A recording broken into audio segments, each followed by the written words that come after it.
Chapter number 15, Malala starts talking about how hard it was when she was and her family had to leave the valley where they used to live on. She remembered a tapa, a kind of poem her grandmother used to recite. No passion leaves his land of his own sweet will. Either he lives from poverty or he lives for love. And Malala added another unimaginable reason, the Taliban.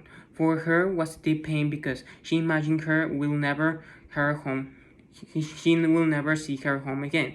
She reflected she never thought her school would not close, and it had. She also thought she would never leave Swat, and she had to. And she thought Swat would be free of the Taliban one day, and we would. But she realized that might not happen. Malala's family didn't own anything expensive. Their only valuable were TV, a fridge, and a washing machine. On May 5th of 2009, they became internally displaced persons, and it sounded like a disease to Malala. They left in Safina's car. There were cars everywhere, and a lot of people were leaving. It was the biggest exodus in Pashtun's history. The Taliban had blocked some routes, but finally Malala and her family left Swat behind and arrived to Morden. They spent that first night in the home of Dr. Afzal. The father then left us to go to Peshawar and alert people to what was happening.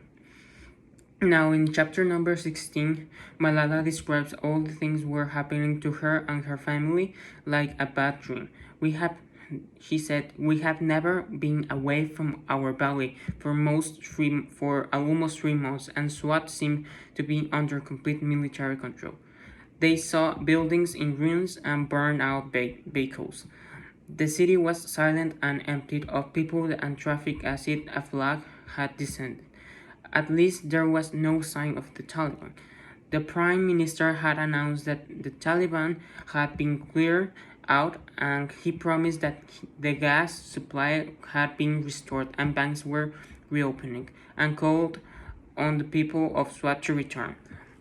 1.8 million population had left their valley, but most people weren't convinced it was safe to return. Malala and her family returned, and she found her school back with her books. Finally, she would be able to return to school without fear. Her father was anxious to check on the school, and she went with him. They found the building opposite the girls' school had been destroyed, but the school itself looked intact. But someone had been inside. Malala felt sorry that their precious school had become a battlefield.